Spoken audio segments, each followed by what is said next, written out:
terdengar, tunggu dulu, ini bincang pikiran. Selamat siang Mas Andika dan Mbak Asri. Ya, ini Mas Dito, terima kasih atas undangannya. Ini di Sanggar Maus Tradisi.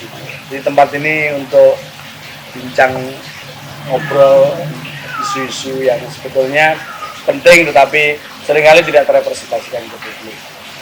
Nah, saya dengar nih dari teman-teman maupun lacakan Mas Andika dan Mbak Asri ini lagi concern soal rempah,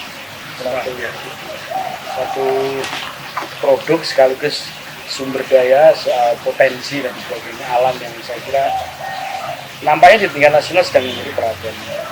Dan mungkin nanti Mbak Asri dan Mas Andika bisa bercerita. Kalian ini suami istri yang kompak ya, peduli ekologi gitu, bekerja bareng gitu. Nah itu menjadi perhatian kita untuk kita ajak obrolan. Kira-kira dulu spiritnya mau kemana sih Mas? Saya sendiri sebetulnya awalnya itu tidak punya rencana untuk berkecimpung di bidang rempah, kemudian tinggal di desa. Semua itu sebetulnya atas perjalannya waktu Tercebur kepada tempat yang nyaman ya. Jadi kalau berbicara sedikit tentang latar belakang saya, pendidikan itu sebetulnya lulusan teknik mesin. Nggak ada hubungannya di Semarang. secara langsung ya. Secara langsung nggak ada. Setelah lulus saya sempat bekerja Pak di bidang yang engineering di salah satu perusahaan manufaktur. Cuman bisa dibilang saya nggak tahan kerja di sana. Jadi saya cuma menghabiskan masa on job training selama 6 bulan. Saya saat itu merasa apakah iya nanti seumur hidup saya akan bekerja dengan pekerjaan yang seperti itu. Jadi tadi bagian research development dulu dan di kawasan Cikarang, di kawasan industri yang ya semuanya ya nuansanya pabrik, nuansanya keras, kompleks industrial. Nah, saya sebetulnya bosan kerja yang monoton, berangkat pagi, kemudian meskipun karyawan baru sudah diajak lembur, jadi monoton terus setiap hari. Betul milih rempah. Nah, Bosan kan bisa iya, nah saat itu kenapa kok milih rempah? tapi lebih ke yang deep sih Pak, lebih dalam artinya saya ingin memilih aktivitas yang pekerjaannya tidak seperti itu. Saya berharap keilmuan saya itu bisa paling tidak diaplikasikan ke orang lain, punya dampak. Cuman saya belum tahu kemana. Nah, saat itu kemudian saya resign 6 bulan dan ikut satu program jadi guru bantu Pak. Awal mulanya itu karena saya jadi volunteer, jadi guru ditugaskan di Aceh selama kurang lebih 1,5 tahun. Jadi guru sekolah dasar di kawasan 3T yang terluar, yang terberusuk lah kira-kira. Nah, dari situ ketemu Asri. Jadi kami ditugaskan di program yang sama tapi beda daerah. Dan kemudian kami berdua ternyata setelah program itu selesai, pengen nyari satu daerah, satu desa, enaknya kemana ya yang masih di desa, yang bisa sama masyarakat. Hingga akhirnya ke Jogja. Itu kami pindah 2014. Nah, namun belum langsung ke rempah Pak. Jadi ternyata asumsi kami untuk memulai aktivitas berbasis pedesaan secara teoritis dalam prakteknya tidak semudah itu. Jadi ternyata tantangannya banyak, perkara modal, perkara mental juga, perkara saya juga harus punya tanggung jawab orang tua, adaptasi culture juga. adaptasi gitu. Karena Jogja ini benar-benar tempat baru buat kami. Jadi butuh kurang lebih 3 tahun untuk akhirnya kita lebih stabil secara bisnis model, kemudian secara aktivitas, secara potensi yang dikembangkan. Jadi kami melihat di petani yang ada di kawasan Menoreh Pak. Saat itu di kecamatan di Gerumulyo, desanya namanya Jatimulyo di situ. Kami lihat ada sekelompok ibu-ibu yang memang bertani berkebun rempah. Jadi jahe, kunyit, temulawak, pon-pon, lainnya. Dan kami melihat di sisi sebelah marketnya atau di sisi hilirnya ini punya potensi untuk dikembangkan. Lalu itu 2016 kami melihat ini sepertinya akan bisa jadi tren dalam jangka panjang. Artinya masyarakat Indonesia sudah sadar akan konsumsi makan sehat, kemudian kebutuhan untuk mungkin yang lebih kerasa 2 tahun kebelakang ketika pandemi, yang kemudian jamu jadi tren lagi, imun booster. Jadi kita peaknya memang ketika masuk pandemi justru. Kami itu pernah juga ngajak perbincangan dalam yang pinggiran ini aktivis di Borobudur. Jadi itu juga persis ya, krisis ekonomi pandemi itu mendorong dia untuk kreatif, rempah. Ya. Satu, kedua Mas tadi pernah kami juga ketemu teman di Jakarta, dia itu membincangkan agenda nasional tentang pengembangan rempah di Indonesia. Ya. Artinya apa? Dari cerita Mas Andika itu sebagai sebuah sumber daya dianggap lokal, sebetulnya sudah juga menjadi agenda nasional. Gitu. Ya. Kalau Mbak Asri melihat di mana menariknya sih rempah? Dia chemical banget, banyaknya yang kimia ya. Iya, jadi waktu sebenarnya awal mula saya nih mungkin agak beda Pak sama Dika. Kalau Dika tuh dia mulia ya Pak, maksudnya kayak hidup tuh biar berguna kayak gimana. Kalau dulu saya besar kan di Jakarta Pak, saya penyakitan Pak di Jakarta. Terus waktu pas jadi guru di Indonesia mengajar itu, saya ngerasa ini kok Indonesia tuh ternyata banyak ya potensi di desa gitu loh. Kok ternyata di desa seru ya, banyak. Karena keilmuanku teknik kimia Pak, diajarin tuh gimana ngekstrak ini, ngekstrak itu gitu. Tapi terus karena waktu itu setahun di sana, loh, kok yang mentah di petani, kok petani cuma dapat mentah doang ya? Kok pemrosesannya nggak ada di petani ya? Terus aku kan kita tinggal di desa tuh tinggal sama keluarga piara gitu Pak. Jadi kayak bapak asuh gitu. Loh, kenapa nggak diolah sendiri? Loh, kenapa harus ke pabrik besar di kota gitu loh? Kenapa harus? Semuanya masih di sana. Nah di situ tuh sebenarnya cukup tipping point buatku Pak, karena sebagai anak pengolahan menyadari itu sebenarnya bisa ditarik ke desa nih. Tapi mungkin industrinya nggak gede, kecil-kecil tapi punya warga, punya rakyat gitu. Itu yang kebayang sih Pak. Waktu itu di tempatku tuh kebanyakan karet. Kalau main di karet kan harus masif, pabrik harus besar gitu. Sedangkan bapak piaraku dulu cuma kayak beres, dapatnya seberapa gitu. Nah, pas selesai dari situ balik ke Jakarta, kerja di Jakarta juga kok masih kayaknya bisa deh mencari sesuatu yang menjawab pertanyaan di diri sendiri gitu. Terus kayak akhirnya ke Jogja lah, dan kenapa jadi empon-empon, ternyata selain aku suka jamu ya Pak, ternyata memang kalau di Menores sana banyak banget bahan bakunya, tapi memang kebanyakan juga petani kan nyuplainya dalam bentuk basah ya Pak. Pasar ngelempar dalam bentuk basah, belum ada pemrosesan di level desa yang untuk keluar dari desa tuh nggak terolah gitu. Padahal added value itu juga ngasih nilai tambah buat petani gitu. Nah itu yang sebenarnya kenapa kalau menghubungkan misi mulia, idealisme dengan ekonomi, bagaimana Mbak Asri meyakinkan dunia usaha bisa berproses? Dan dunia usaha itu selalu diidentikan ekstraksi, eksploitatif gitu, tidak ramah lingkungan begitu. Nah ini gimana narasi itu bisa Anda sama Mas Andika itu membuat jalan menarik, atau satu perspektif yang sebenarnya nggak perlu harus mundur, kan ada bukti yang menggambarkan dunia usaha juga bisa berproses ke sana dengan pendekatan budaya. Gimana Mas Andika yang membahas ini? Sebetulnya mungkin yang lebih secara core activity atau aktivitas paling inti sebuah bisnis itu kan diawali oleh pendirinya, co-foundernya. Mau dibawa ke arah mana sih usaha itu jalan untuk berprestasi. Karena kami sebetulnya berangkatnya melihat dari apa yang dialami oleh masyarakat dalam hal ini petani, yang mereka hanya menjadi penyuplai bahan mentah kemudian dijual ke pengepul dengan harga yang cukup murah. Kita berangkatnya sebetulnya dari value itu, supaya bagaimana sih petani dan potensi yang mereka punya itu bisa dioptimalkan ke sana nilai tambah menjadi produk yang lebih baik. Nah, karena kami punya cita-cita petani bisa dapat nilai tambah, maka tentunya ternyata Pak di sisi segmentasi marketnya itu tidak bisa menyasar ke sembarang segmen. Artinya ada niche market yang perlu kita sasar. Jadi yang mana adalah orang-orang yang punya kesadaran terhadap makanan yang sehat, makanan yang natural, yang organik. Jadi kita memang selalu berpikir dengan dua sudut pandang. Satu berdasarkan dari sudut pandang produk yang mengupayakan bisa produk yang lestari, yang ramah lingkungan secara pengolahan, kemudian yang juga dengan konsep fair trade.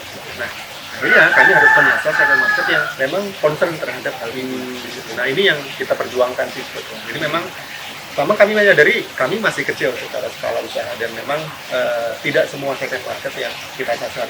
Jadi kita memang mengupayakan segmen market itu seperti itu. Dan di sisi lain kami juga melakukan semacam campaign, movement tentang desa, tentang pertanian, tentang seharusnya industri bisa diolah secara inklusif. Artinya teknologi bisa dihadirkan dan dimiliki, dan dioperasikan oleh masyarakat yang sebelumnya mereka hanya menjual kita.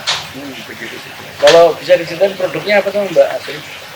Produknya ada, sebenarnya kita yang dijual retail ada jahe, kunyit, temulawak, bubuk. Udah dijual ke beberapa Ya, tempat. ke beberapa tempat, beberapa kota di Jawa, Bali. Dan dalam skala kecil sudah ekspor juga. Ya, kecil ya ekspor. Terus ada tisane itu adalah minuman rempah ditubruk.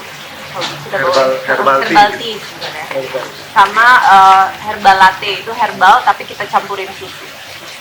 Kalau dibaca pakai perspektif benturan dengan industri farmasi yang cenderung dianggap merusak ekologi dan seterusnya, saya kira ini menjadi alternatif. Pertanyaan saya adalah dulu memulai meyakinkan masyarakat bahwa yang Anda miliki ini bisa berkembang. Anda memulai dari siapa, apakah komunitas, apakah tokoh atau anak-anak muda gitu, dan kira-kira ada nggak benturan yang Anda? Kalau kami jujur sebetulnya saling vice versa Pak, saling berkebalikan. Pertama, kami melihat justru masyarakat desa sudah, mereka yang menanam rempah, yang tinggal di desa-desa, mereka sudah sehat karena mengkonsumsi rempah itu sendiri. Mereka menggunakan bahan-bahan rempah untuk jamu, untuk bahkan untuk aktivitas dari mulai kelahiran sampai kematian tuh ada rempahnya sendiri-sendiri. Dari yang mulai digunakan untuk klinik sampai bumbu masak. Ya. Nah, di situ kami justru terinspirasi bahwa apa yang sudah dilakukan oleh masyarakat desa ini ada marketnya nih di kota. Kita PR-nya adalah gimana melakukan pendekatan teknologi untuk bisa, ya kan kalau rempah kunyit katakanlah, yang mentah ini kan jangka umurnya pendek sekali Pak, karena dia kalau nggak kelamaan dia bisa bertunas gitu yang udah nggak bagus untuk dikonsumsi. Nah, perlu ada proses pengeringan dengan standar tertentu supaya bisa awet, dikemas, bisa sampai 2 tahun. Gitu. Nah, itu yang kami upayakan, Ya. menghasilkan produk rempah yang memiliki kualitas yang baik. Ya. Dan buat kami sendiri pun, kami memang dari awal dengan sekarang Pak itu berbeda banget Pak. Jadi kami sendiri pun belajar dan bertumbuh. Gitu. Jadi kalau dulu tuh masih kalau ibarat produk standar itu namanya TIRT yang dari Dinas Kesehatan Kabupaten. Di akhir tahun kemarin kita akhirnya sudah bisa achieve legalitas produk yang standar internasional. Lewat satu video yang itu kayak legalitas untuk bisa masuk pasar ekspor. Mengajak orang berpengetahuan itu kan memang itu pendekatan khusus, tidak sekedar orang kuliah gitu. Ya. Pakai pendekatan culture, jamnya kayak gitu. Ya, kalau Bener siang-siang suruh belajar susah gitu. Ya, ya. Nah, gimana Mbak Asri merintis itu? Itu awal-awal ya pada nggak mau juga ada sih ya waktu itu, nggak langsung berhasil juga. Tapi aku tuh sebenarnya kalau dibilang ya Pak, apakah ibu-ibu belajar ke aku atau aku belajar ke ibu-ibu, aku ngerasa lebih banyak aku belajar ke ibu-ibu Pak Dalamnya? di jamuan ini. Dulu kan sebagai anak muda aku taunya cuma jamu, kunyit asam dan kencur. Cuman ketika aku jadi ibu di desa, itu benar-benar ternyata yang namanya simbah-simbah itu, dan kadang itu masuk loh. Jadi aku emang punya buku R&D Pak. Aku tuh kalau cari ingredients, misal harus cari buat rempah buat di R&D lagi, aku nggak nyari dari mana-mana, aku ngajak ngobrol simbah. Jadi kemarin aku tuh kepikiran Mereka sumber data yang valid mereka ya? sumber data, tapi memang nggak ditulis kan? Pak. Nggak apa-apa, nggak sistematis kan? Iya. Tugas kita kan sistematisasi Nah, itu dia. Jadi kemarin lucu banget. Beliau itu punya kalau di desa di sekitar kami tuh kalau anak bayi demam dikasih dadap serep dibasahin terus ditaruh di sini. Terus aku nyobain kan, kebetulan anakku sakit, ada apa sih ini daun gitu. Mungkin orang-orang yang lain ngeliat, aduh ini Mbak Asri klinik banget. Cuman gue cobain, tapi emang dingin Pak, dingin. Terus aku tuh nyobain taruh di ke anakku, emang dia nurunin. Nah dari hal-hal kayak gitu yang sebenarnya nurunin panas maksudnya Pak. Nah dari hal-hal kayak gitu sebenarnya yang menjadi sumber inspirasiku buat creating produk, buat bikin produk gitu. Nah jadi kalau ditanya aku ngerasa, maksudnya apakah aku justru Simbah-Simbah ini yang lebih menginspirasi aku gitu buat nge-create produk-produk gitu. Dan kalau ditanya gimana caranya supaya orang-orang mau ikut belajar gitu, aku akhirnya nggak pakai cara pelatihan gitu, karena aku Ngobrol yakin itu gitu nggak aja. mempan. Ya Pak, Ngobrol. akhirnya kayak gitu Pak, ngobrol. Terus yowes band Kalian kewan. ngobrolnya malam apa sore atau apa? Biasanya sore-sore Sore, sama Pak, ibu-ibu. pas ibu-ibu kita sering ngumpulnya itu pas ini kumpulannya ibu Kumpulan, ada Dharma kumpulan. Wanita. Hamas Jadi Kamis tiap Kliwon. yang salah satu petani paling awal itu di Pringkali, tiap Kamis Kliwon. Itu mulai jam 2 sampai asar. Nah, kita tuh selalu datang di situ karena di situ pas ibu-ibu lagi kumpul, terus ada ketua KWT-nya, ada ketua Dharma Wanitanya. Ada yang muda-muda nggak? Maksud saya anak-anak muda yang kelak inilah mereka yang akan Ada sih Pak, cuman minor sih. Jadi Minor, Pak. 2 orang. Misalnya kebanyakan udah sepuh-sepuh. Kalau boleh disampaikan Andika, berapa jumlah yang tergabung dari warga? Kita kan sekarang ada di 3 kecamatan di Kulon Progo, lalu ini yang sedang inisiatif baru di Sumba, Nusa Tenggara Timur. Dan yang menarik yang bertani justru malah petani perempuan, Kak, bukan bapak-bapak. Terutama yang di Samigaluh sama di Girimulyo. Nah itu yang bertani ke kebun, ke ladang itu justru yang ibu-ibunya. Itu pengolahan.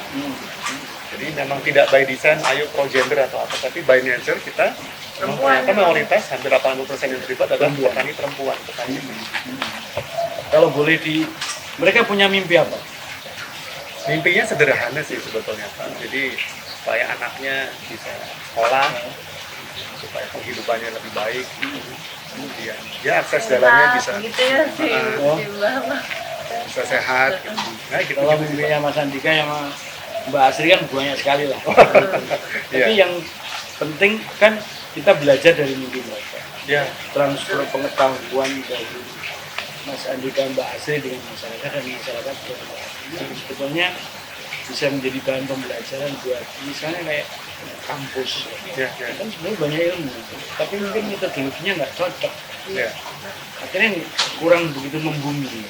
Maksud saya pengalaman Mas Andika Mbak Asri ini paling tidak bisa dijadikan sebagai salah satu mendekati masyarakat itu dengan isu atau dengan masalah atau dengan masalah. Kalau di Kulon Progo dan Sumba ya, itu sempat dibantu ataukah diganggu oleh pemerintah? Ini nggak apa-apa nyebut Pak sama pemerintah, tapi bukan di. Nggak apa-apa. Kalau di Kulon Progo, yang di Sumba kita dapat support yang baik. Wow, Cuman ada daerah lain yang akhirnya tidak berlanjut secara project bisa dibilang. Itu di Jawa Timur yang itu dibantu. Tidak selalu indah Cuman Pak. ternyata- Iya, iya. Cuman ternyata ada perbedaan ekspektasi dari awal, Pak. Jadi di awal itu kami inginnya hanya melibatkan kelompok petani rempah skala kecil, lalu memang diolah melalui bahan baku yang ada di situ. Nah, 2 poin itu yang ternyata ketika kita sudah berjalan, asesmennya nggak ke situ ternyata. Iya. Jadi yang pertama ternyata mayoritas laki-laki, yang kedua justru mendatangkan bahan baku dari Sumatera, bukan dari daerah sini. Enggak dari Karena Kenapa? mereka mencari, karena mereka ketemu marketnya yang minta harga murah banget. Nah, sementara untuk bisa dapat jual murah, tentu kan bahan bakunya harus Harus murah. murah juga. Nah di Jawa untuk harga semurah sel jahe merah itu Pak 5.000 itu nggak bisa. Nah dari Kalimantan sama Sumatera yang itu masih bisa. Dan mereka harus berdatangkan dari sana. Secara apa ya? Mungkin pemberitaan di media, mungkin citra pemerintahnya jadi baik karena ngirimnya kontaineran, pakai truk gitu. Cuman kalau kami merasa kurang nyaman karena sebetulnya Purpose-nya bukan itu kan. sebetulnya bukan itu. Kami mengupayakan dimiliki teknologi oleh kelompok, mereka dapat nilai tambah dari mulai bahan mentahnya sampai dapat namanya siplisi atau rempah kering. Nah, sayangnya itu jadi kalau sekarang kami lebih nyaman sebetulnya punya mitranya ya di Kulon Progo sama di Sumba. Yang Mbak Asri dan Mas Andika bangun itu skill dalam meracik atau juga membangun kapasitas organisasi atau kreatifnya dalam bidang ekonomi atau apa?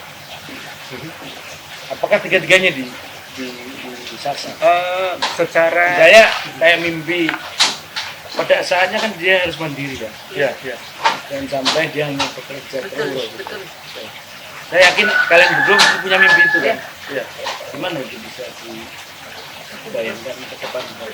Jawab. Sebenarnya gini Pak, kan kita bikin pengeringan, terus ngeringin awalnya mula-mula ngeringin ke kita, terus lama-lama kita udah ngajarin formulasi nih Pak. Jadi dari awal pengeringan kita tuh tahap selanjutnya adalah memformulasikan gimana caranya ketemu bunga telang, jahe, serai, formulasi herbalnya tuh jadi enak. Kalau udah diajarin nanti si ibu-ibu bisa jualan di kan ada daerah wisata tuh Pak, di apa sih namanya balkon des itu Pak. Sebenarnya goals utamanya itu. Indes juga ya. Ya, goals utamanya itu gitu. Jadi kita tidak menjadi apa ya? Monopoli tempat di situ gitu. Ya, tapi karena terus ada pandemi, balkon desnya juga pada tutup. Nah, sekarang baru mulai lagi nih Pak. Pun di Samigaluh udah nerima dari pihak lain, bukan dari kita aja gitu. Jadi sebenarnya kalau ditanya tujuan utamanya kayak gimana, beliau-beliau ini bisa memproduksi, ngirimin bahkan sampai jadi end product ke tempat lain dan jualan sendiri gitu. Jadi bukan ini cuma buat Agradaya, ini cuma buat kami, nggak pengen kayak gitu. Kami menjadi salah satu dari channel marketnya kelompok beliau. Iya. Gitu. Jadi bahkan mereka sampai punya merek namanya Teh Sami Diri gitu. Jadi yang mereka bisa secara mandiri jualan sendiri gitu. Mereka juga mampu. Artinya kan bisnis oke, empowerment oke. Iya. Iya. Kan sebetulnya ini ada sejumlah ide-ide soal pangan lokal. Bagaimana ada kedaulatan pangan, sebelumnya ada ketahanan pangan itu kan yang penting kecukupan impor ya dan soal itu kalau kedaulatan kan bagaimana dia memenuhi dirinya dengan kapasitas. Kita ini mau tadi tertarik kalau urusan harga murah datangin tempat lain, pertanyaannya apa nggak ada lahan di situ? Udah sempitnya di Jawa ini. Ada Semuanya diisi mall sama ruko itu sampai segitunya. Sebetulnya ada, cuman perkara nunggu masa tanam sampai panen itu butuh waktu minimal 10 bulan. Nah, sementara mereka udah dapat pressure dari pentasnya, kemudian ya mungkin udah terlanjur dapat permintaan dari bayarnya harus segera mungkin, jadi akhirnya harus berangkat dari dalam. Mungkin kita kerjasama ya. Iya. Kerjasama yang ini satu konsep yang saya kebetulan juga concern soal desa. Jadi jangan ciptakan antar desa itu kompetisi. Dia harus kolaborasi. Apakah dari sisi produk ataukah jaringan pemasaran dan sebagainya. Jangan ciptakan antar desa itu kompetisi. Dia harus kolaborasi. Apakah dari sisi produk ataukah jaringan pemasaran dan sebagainya. Nah, kalau boleh Mas Andika dan Asri mengeksplorasi ya, memasarkan produk-produk kayak gitu ini seberapa sulit atau seberapa mudah? Kalau Sebagai ya, produk herbal ya. Ini kan sebenarnya ini guyonan orang itu. Kalau produknya bagus tapi kalau ketemu orang jadi mahal, orang rakyat nggak bisa jangkau. Contohnya organik. ya, Itu kan dari rakyat itu. Tapi giliran masuk supermarket yang gede-gede itu rakyat nggak bisa beli. Nah, ya kita membayangkan rakyat yang membuat, rakyat juga yang bisa beli. Paling nggak dia harus bisa beli. Kebayang nggak? ya kebayang Pak arah pertanyaan Pak Haji. Jadi kalau memang perkara jualan dengan perkara produksi ini memang kalau dari sudut pandang saya ada dua sudut pandang yang berbeda nih. Ini kalau secara produk, jadi petani pun pertama malah itu yang kita dorong dari awal. Petani atau masyarakat desa yang ada di Pulau itu diberikan oleh mereka yang punya tanamannya, mereka yang sudah bisa panen, tapi dia bahkan mengolah sendiri. Itu kita sempat hadirkan tenaga dokter, kan ada dokter yang pro terhadap pengobatan herbal untuk diberikan pemahaman edukasi bahwa misalnya dengan punya misalnya sakit yang masih bisa ditangani sendiri menggunakan pendekatan herbal itu lebih baik seperti itu. Jadi kalau yang untuk masyarakat memang tidak sampai yang kemudian yang ada di mana ya, mungkin kalau di Gimana? kalau di Jakarta namanya Paras Market atau di Kemcik gitu. Nah memang tidak dorongannya masyarakat desa membeli ke sana karena mereka memang sudah bisa bikin sendiri. Jadi malah punya kemandirian kesehatan keluarga dari tanaman Terus obat gitu keluarga ya. gitu Pak. Jadi memang ya ini perkaranya memang jualan Pak. Saya tidak memungkiri bahwa ini adalah proses finance ekonomi di sini yang secara target market memang bukan target market masyarakat desa, itu yang kelas ekonomi A mungkin yang tinggal di kota yang punya concern terhadap makanan sehat dan bahkan arahannya nanti ke ekspor juga begitu. Jadi ini memang ini sudut pandang bisnis gitu. Nah yang ini supaya bagaimana mereka tetap bisa mengkonsumsi tapi tidak membeli di kota besar, Ya. tapi dari yang mereka bisa usahakan sendiri karena sebetulnya ini lebih priceless Pak. Iya. Karena mereka bisa dapat murah, bahkan bukan murah malah gratis sama sekali karena beliau punya sendiri, tinggal bagaimana pemahaman tentang konsumsi produk itu, penggunaan produk itu yang perlu ditanamkan. Dan aku mau nambahin Pak, sebenarnya jadi sayang gitu ya Pak kalau kita punya di halaman, kita punya yang segernya tapi kita konsumsi yang kering. Aku bisa bilang di Ya, rumah betul, sendiri, di rumah walaupun aku punya usaha, punya produknya, itu tuh aku tetap ngambil ngebedol dari Iya. depan halaman. Karena gitu. yang diproses ada berapa 10-20% yang hilang nutrisinya. Iya. Jadi sebetulnya lebih sehat yang raw. Ya. Jadi sebenarnya orang kalau ngomongin lebih Kan orang maunya praktis ya. nah, Ya betul. padahal tapi menurutku sebaik-baiknya tuh yang kan ditanya nih ibu-ibu ya Pak ya sebagai pengguna yang mana yang bagus Mbak? Sebenarnya aku selalu menjawabnya yang ini Pak, Yang mentah. yang mentah, yang Yang dibedol asli. sendiri, yang asli, yang seger gitu. Cuman kan ya balik lagi konsumennya rata-rata kebanyakan ibu-ibu yang Yang nggak mau tangannya kuning gitu. Jadi sebenarnya dalam hal ini orang desa tuh ketika kita punya knowledge tentang ini ingredients bahan baku makanannya tuh ini, bahan baku obatnya ini dicampurin bisa tahu itu jadi baik. Alangkah baiknya jika ngambil buat dari halaman sekitar buat diri sendiri gitu. Itu menurutku harganya lebih tinggi daripada yang gitu. Iya, Soalnya- karena memang nutrisinya ya Jauh, ini Pak. cukup Jauh. Ya. Tadi saya ingin mengembalikan pada value-nya Mbak Asri. Mas Agita yang awal ini orang desa yang nanam kok keluar semua kita menjadi jadi keterasingan, tercerabutan. Nah, kalau inisiatif itu bisa artinya tetap bisa ekspor, bisa dijual di luar, tapi dirinya juga bisa menikmati. Ya, Karena yang Pak. mahal itu soalnya urusan kemasan, urusan Iya, transport. Betul, itu saya sepakat memang harus ada apa ya mungkin tambahan yang di tengah yang mungkin bisa sampai saya market yang ada di kota atau di luar negeri. Cuman yang masyarakat desa malah justru lebih dapat yang lebih kaya secara bahan baku. Anda selama ini menghadapi kendala apa? Banyak Pak kalau kendala dari tahap awal sampai sekarang. Tapi itu yang kita syukuri karena kalau Kalau katanya kalau ketemu kendala itu yang berat ya, bukan yang kecil. Karena Anda buktinya sekarang eksis loh. Iya, iya. Itu berarti kalau kecil biasa aja lah.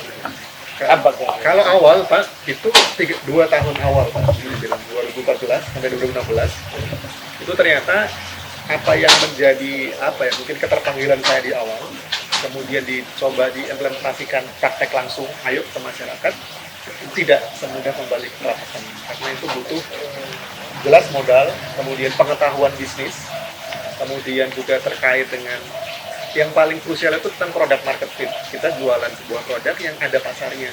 Ya 2 tahun awal sebelum ke rempah kita sempat nyoba emping hijau, beras merah, terus bahkan sampai di Dengung Pak saya jualan es teh. Karena tiap Jumat di situ ada ibu-ibu yang senam. Jadi saya untuk ya ada sedikit uang gitu. Saya jualan es teh supaya dapat margin yang cukup banyak, karena bisa 3 kali lipat es teh. Jadi kami coba semuanya dulu. Nah, sempat bahkan saya sama mungkin saya lah itu sempat berpikir untuk balik lagi kerja di Jakarta Pak, karena nggak punya pemasukan habis tabungan gitu. Jadi kalau buat Tahun saya itu pribadi, berapa? itu tahun kedua, tahun 23. Apa idealisme tanpa logistik? Iya, itu omong kosong. Logika tanpa logistik, logor, Iya. jatuh. Nah itu jadi termasuk permodalan saat itu ngabisin ya paling banyak tabungannya dia. Jadi nah kemudian kami belajar tentang pola apa ya membangun sebuah inisiatif yang melibatkan masyarakat dengan dukungan berbagai macam. Salah satu tipping pointnya adalah saya belajar dari beberapa pelaku apa yang mungkin secara value bisnis itu masuknya sebagai social enterprise itu yang secara aktivitas mereka multi pihak, ya bisa ngomongin pentahelix atau hexahelix ecosystem. Nah, di 2017 kami dapat dukungan dari pemerintah Australia Pak, saat itu. Jadi yang dananya kemudian kami pakai untuk aktivitas di masyarakat, membuat solar dome, bikin beberapa pelatihan pupuk organik, pengadaan bibit. Di situ kemudian kami bisa ngembangin produk apa hingga sekarang. Kalau Mas Andika sama Mbak Asri punya cita-cita nggak mengembangkan bisnis ini seluas mungkin? Kadang-kadang kan ada juga enggak lah segini aja, atau seluas mungkin, atau mungkin dengan kemitraan, apalagi sekarang digital ya, teknologi yang bisa dimanfaatkan untuk mendorong transformasi ya, ekonomi yang belum kecapek tapi masih punya cita-cita berkenaan dengan ini apa? Kalau saya pribadi Pak, lebih ke saya sebetulnya masih pengen punya penghidupan yang kayak sekarang. Tiap pagi anak saya baru masuk TK, saya bisa nganter dia sekolah jam 7:30 dan saya juga bisa jemput dia jam 10 pagi setelah dia selesai. Jadi saya pengen punya kehidupan yang seimbang antara keluarga, sosial, emosional, spiritual gitu. Dan kalau secara aktivitas usaha, saya pengennya cukup segini, nanti punya bisa ngasih inspirasi ke banyak kelompok-kelompok kecil yang ada di daerah-daerah. Karena sebetulnya kalau ngomongin demand rempah-rempah itu sangat besar. Gitu. Dan nggak mungkin sendirian dan nggak juga. mungkin sendirian. Gitu. Kenapa akhirnya kami mau ke Sumba, kemudian nanti setelah itu ada beberapa daerah lain. Nah, kami ingin bikin agridaya yang kayak gini tapi banyak. Tapi bukan nama Bukan, agridaya. tapi bukan kita gitu. Maksudnya banyak Banyak daerah. kelompok-kelompok. Jadi cita-citanya adalah menghadirkan atau menarik teknologi secara inklusif. Artinya tidak dimiliki misalnya kayak perusahaan saya dulu yang ada di kawasan industri, semua Masif. teknologi di sana, bahan mentahnya dari kampung dibawa ke situ proses. Nah ini ada ditarik teknologi supaya petani bisa mengolah, bahkan cita-citanya sampai jadi end product. Kan kita jarang banget ketemu satu kelompok tani gitu Pak yang di satu komunitas atau poktan gitu yang pasti jualannya gabah keluarnya GKG. Jarang yang jualan sekiloan 5 kilo, saya lihat jarang Bang. Iya gitu nah. Itu yang kami maksudnya cita-citanya adalah orang desa bisa mandiri dari bahan panen yang kemudian diolah sampai jadi end product. Mbak Asri menambahkan mimpi apa yang belum? Aku sih nggak tahu ya Pak, kepindahanku ke Jogja tuh aku merasa bahwa memang hidup tuh, dan sebenarnya menjadi pengusaha gitu atau pemilik usaha lah, itu tuh mencari keseimbangan kehidupan Pak. Jadi kalau misalnya anak-anak seumurku sekarang, kayak kita masih muda aja, anak-anak seumur kami tuh bikin startup mau sampai unicorn supaya apa, tujuan kami sebenarnya punya keseimbangan antara sosial, kehidupan keluarga. Jadi sepertinya kalaupun bukan besar gede tapi kecil banyak dan banyak mitranya gitu Pak. Bayangannya seperti itu sih. Dan itu kayaknya lebih apa ya, lebih doable, lebih bisa dilakukan karena kita di Indonesia. Kecil-kecil banyak, dan setiap daerah aku yakin punya potensi rempah-rempah masing-masing gitu. Dan kalau diselaraskan sama cita-cita Indonesia yang katanya sekarang lagi ngeliat potensi rempah juga, kita nggak mau main yang jahe beratus-ratus hektar ditanemin gitu, kayak juga bukan seperti itu jadinya. Oke, terima kasih ini Mas. Saya jadi banyak belajar nih, ternyata kan gerakan lokal, dimulai lokal dengan menghubungkan value, idealisme dengan ekonomi, itu ada kompromi.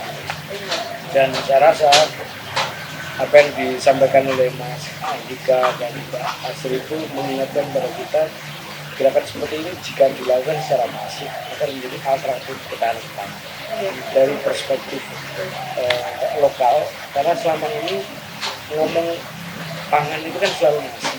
Iya. Sementara kita Indonesia itu ada sagu, ada macam-macam ketela, termasuk ternyata potensi besar dengan rempah. Itu baru bicara soal rempah yang ragam.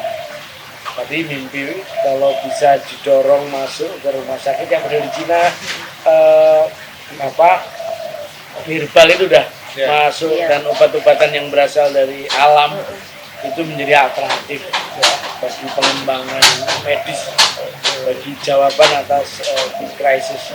Nah, sekaligus saya kalau boleh nyebut apa yang dilakukan oleh Mas Andika dan Pak Asri ini sebagai alternatif di dalam mengatasi keterbatasan industri farmasi. Ya, kalau ini bisa dilakukan, ternyata masyarakat, Anda buktikan kan, Anda belajar dari mereka, mereka belajar dari Anda, dan itulah yang kita sebut dengan belajar dari pinggiran. Dari situlah kita akan mampu mengabarkan lah. Ternyata banyak inspirasi, energi kita yang bisa kita lakukan. Makasih Mas Andika, Mbak Asri. Semoga sukses, semoga lancar perjuangannya, makin berkembang ya. Terima kasih. Banyak suara harus didengar pada bincang-bincang pinggiran. Dengar bincang-bincang pinggiran pada bincang-bincang pinggiran. Oh.